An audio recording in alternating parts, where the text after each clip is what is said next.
going down, everybody? Welcome back to another episode of Camping with Coleman. It's your boy Josh, aka Coleman. We're gonna go ahead and crack open the Yeti Junior Rock Racer today. This is a 1/18 scale electric four-wheel drive. This is a phenomenal truck. It's unreleased. Last episode, we unboxed this one. This is the 1/18 scale Yeti Score. It is basically the Yeti Score Junior is what it's called. It's a 1/18 scale version of the Yeti Score, and it is just truly awesome. If you want to see more on this, go ahead and click the link in the description. Go back and watch the last episode. It is worth it. That is awesome, and you'll love the excitement probably, because you can hear it in my voice. I'm still super excited. It's like Christmas time. Anytime I get a new RC, I just go over the top. I can't help it. I'm like a little kid all over again, and today's no different, because today we get to open the Yeti Junior Rock Racer. This thing has got me excited, so let me go ahead and be clear on something. I've been wanting a Yeti for so long, and I don't have one. Now, I do have Yeti Scores, okay? I actually have several Yeti Score trophy trucks. I love trophy trucks. I live in Central Oregon, the high desert. It's just perfect out here to have RC trophy trucks. However, I've always wanted a Yeti in the Rock Racer form, and I've never been able to get one yet. Eventually, I'm going to. I promise you, I'll pick one up sooner or later. But this right here is technically my first Yeti Rock Racer, so I'm double excited right now. Not only is it my first Rock Racer, Yeti Rock Racer, but it's 1/18 scale RTR. This is awesome. So let's go ahead. I want to rip it open, but I gotta show you guys the box. Well, let me show you the box. I know I'm like overexcited, but you don't understand how stoked I am right now. This is, I've been just laughing and giggling in here like a little kid. Okay, so let's go over this real quick. This is a 1/18 scale electric four-wheel drive. It's ready to run. That means it's complete right out of the box if you're new to this. It is waterproof, okay? So you don't have to stress out. This is waterproof. Now, waterproof is a relative term.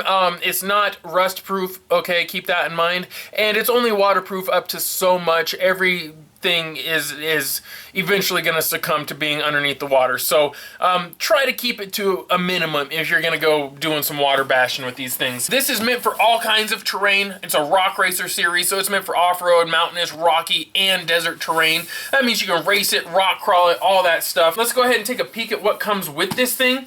40-turn electric motor. It's brushed. I'm assuming that's a 380 size. We'll see once we get it open. I forgot to check on the other one. I was just too excited. Adjustable motor mounts, Tactic RE20 ESC receiver combo, which we saw is the same thing that comes in the other one. We'll go more into depth on that in this episode, because I didn't really get into that on the other one. Comes with the Tactic TSX 106 Servo. Same thing, I didn't really get in depth. I just announced it on the other one. We'll look a little more into it on this one. I did go over the specs, however, so you can hear on the last episode what kind of specs this puts out as well. A Tactic TTX 200 transmitter. And in case you're wondering what that looks like, it's this right here. It is awesome. It is just a completely new design for an RTR out of Axial. It's really cool because you can just set it down like this instead of like this, which immediately it was a turnoff for me that I couldn't set it down like this. And then about 30 seconds later, I was stoked that, oh, well, it's basically you set it down and it can't fall over at that point. So I like this. It's very analog. It's very much like a real pistol grip. It's awesome. I like it. They did good with this for an RTR radio, a little 2-channel. I like this. As far as batteries and stuff goes, it comes with the DOGCRICK Onyx 7.2 volt nickel metal hydride battery. It's a 1300 milliamp pack. It's enough for anyone out of the box. However, they will be a lot faster if you upgrade to a LiPo. So I'm thinking about swapping electronics in mine, going to a Holmes Hobbies BR Mini, and then throwing maybe a 3S pack on it, and seeing if I can't shred some stuff up in it. I don't know, we'll see. You know me, I like to find limits. Also comes with the DOGCRICK Onyx USB nickel metal hydride charger. Just a real simple thing. I would imagine it'd probably charge this up in around an hour or so. It wouldn't take that long. Maybe a few more hours. I don't know. It's been a while since I've used nickel metal hydride. Let's look at the back side of this here. Check out some of the features, which is really cool. Comes with independent front suspension, comes with adjustable coilover shocks, AR-18 solid rear axle, which if you guys watched the last episode, you know it just looks awesome. We'll see it here in a minute too. Some 1.55 BF Goodrich crawler tires. For the first time, you guys, Axial has a 1.55 wheel and tire. Now, they're really small. They are glued. It's the Method, what are they? Right here, Method 105s, that's what they are. So the Method 105s, right? They're really cool looking rims. The tires are BF Goodrich. These are the crawler tires. I would assume probably the KO2s or something. And they're really aggressive looking. It's nice. Rear hinge body mount design, so I should be able to just pop this up. Anyways, enough reading. Let's actually crack this open and get up in it. I want to see what's going on up in here. So, yeah, I'm pretty stoked. Pretty stoked right now. I already cut that, didn't I? Yes, I did. That's how excited I was. I forgot what I'd done. All right, so let's get this out of the way. You already saw the radio, but we'll go ahead and open that anyways, just to make sure it does come with the exact same one, which it does. Comes with the exact same one. So here's the one for this truck. We'll go ahead and leave this one sitting over here. Now, we've also got, here's our battery and charger combination here. Let me see if I can get that. No, we'll just move it. The charger's right here. Pull that out so you guys can get a good look real quick. Real simple charger setup. It's perfect for anyone that's not, you know, like too concerned with having a whole bunch of RC stuff. You don't have to go buy a super fancy charger just to run this truck. However, if you do have a fancy charger, you can use that as well. Keep that for backup. Here we go. Onyx 1300 milliamp pack. I really would prefer to have Dean's plugs. You know me, so I'll probably wind up swapping everything over to Dean's at some point. But it's cool to have this.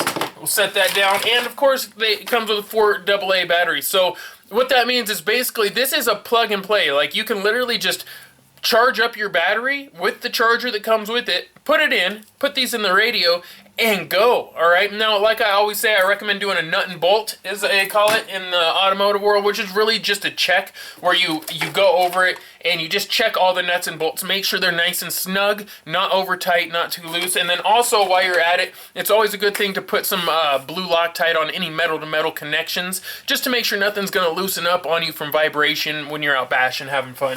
All right, you guys, I think it's time we can pull this out. I'm not gonna lie, I'm excited right now. All right, so here's the Yeti Junior Rock Racer manual there. You guys should always keep these around. Don't throw them away. I always keep mine. It's just a smart thing to do. And here it goes. Here's our parts tree. Like I said in the last episode, they don't give you a whole bunch on this one like they do with the regular 110 scale kits and RTRs, but they do give you some stuff in there in case you break a shock or something like that. You do have some replacement parts, which is pretty cool. And look at this. Let's get this box out of here. Look at this thing. Let's go ahead now. Oh, man. I can't believe they made these. These are just awesome. They're 1/18 scale. This is like out of left field. I was not expecting this. There's no signs. I didn't see any clues. No, I heard there might have been some on display at SEMA, but I didn't see any yet. I've been watching YouTube videos trying to keep an eye out for them, but I just didn't see any yet. I'm assuming they're probably at one of their, like, the booths for, like, one of the companies they work with, like Jeep or, like, Magnaflow or BF Goodrich, something like that. But this is just legit. Maybe the Method booth, I don't know. But keep an eye out on SEMA videos. You might see them on there too. But let's go ahead and cut this, get this thing out of here. I want to see it out of this box. Alright. Boom. Yes. This is so freaking cool, man. Look at it. Look at it. Oh, it's got really nice dampening, just like the other one. That's one thing I noticed right away, is the suspension is actually really nice. Now, it almost looks like they used SEX 10 shocks in the rear and then made a new shorter version for the front. I'm not sure what it would be off of, but it's got just amazing travel for being the little thing it is. It's really light, right? So look, side to side, it's not like you're going to get flex, but look at the travel coming out of the rear of this. Look at that. So there's that was it the AR80 is what they're calling it, correct? Let me double check here. The AR18, which makes sense for the 18th scale size. AR18. Look at that. I'm going to zoom in, let you guys get a little close up on it. There we go. There's the AR-18, which looks like it does come apart, which is really cool. Oh man, like you can see right there is a screw, right there is a screw. Now I'm not sure if those are just for center parts or what, but then when you flip it around and look at the other side of it, look at that there. Just very interesting design. I'm very curious to get one of these taken apart and just see what it looks like at some point. I went over the hub design already in the other video. It's really cool how these come apart. You just use a 2mm Allen, pull that straight off, and then it's like it's a hex over a hex, and it looks like the inner hex is part of the axle design. Now I'm not 100% sure on that, but it looks like it. Now I'll back this out. You can see the bottom design, the chassis design is very, very much like identical almost to the 1/10 scale version. It's got the same style A-arms, or not A-arms, well yeah, A-arms too, but it's also got the same style trailing arms in the back. The dog bone drive shaft is a little unique. I would probably much rather see like a traditional scale drive shaft there than the dog bone, but I'm sure this will be just fine for now, and eventually someone might come out with like an adapter to run a real scale drive shaft on that. That would be pretty slick.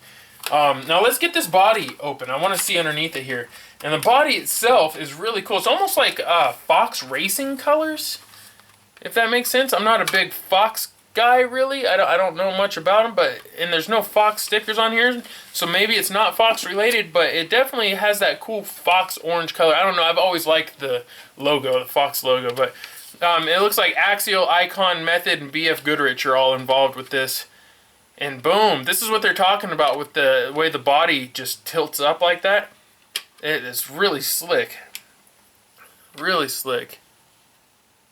Alright, so let's get a better look here. I'm going to go ahead and take this off. Now it is a 380 size motor. Now I didn't talk too much about that in the last one. This one's a 40 turn just like you get in the Score, or in the Score Junior. So it is pretty much the exact same layout it looks like as far as the chassis and everything goes.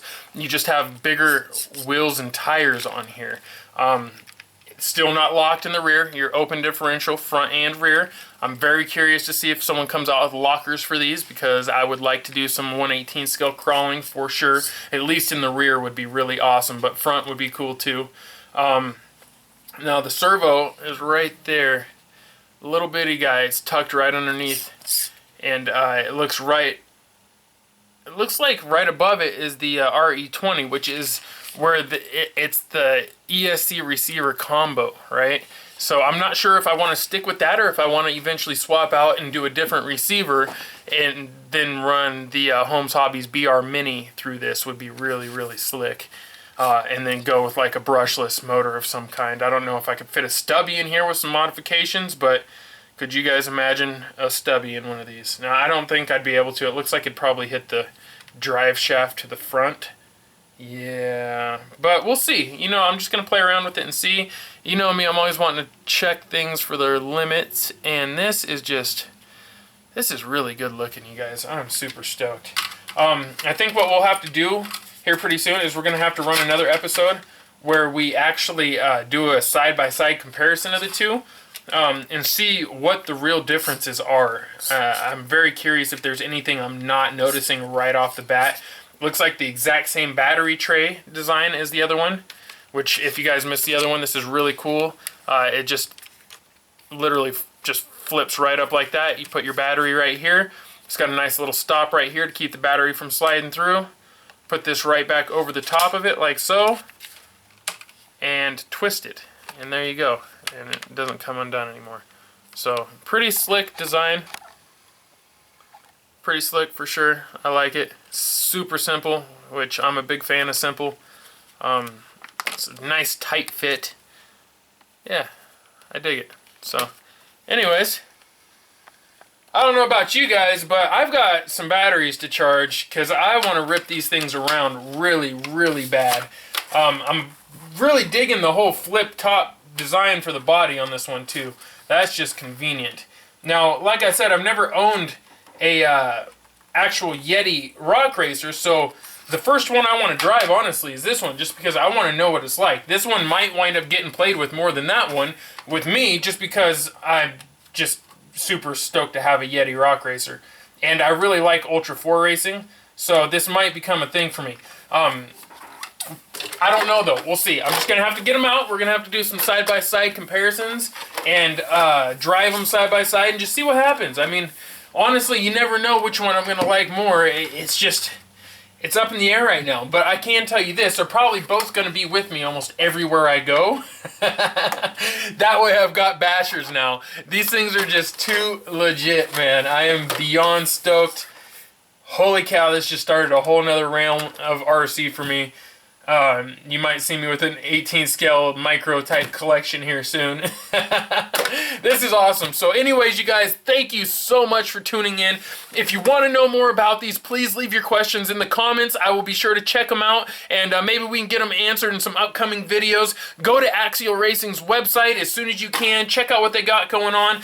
Be sure to check out their Facebook page. That's where they do the live streams, the cool unveilings, all the cool videos that you won't find on YouTube or on Instagram or anywhere else, basically. So be sure to give Axial Racing a follow so you can stay up to date on all this cool stuff that's coming out. And you know what it is. Subscribe, like, share, and I'm going to see you guys out on the trails. Peace and chicken grease. Yeah!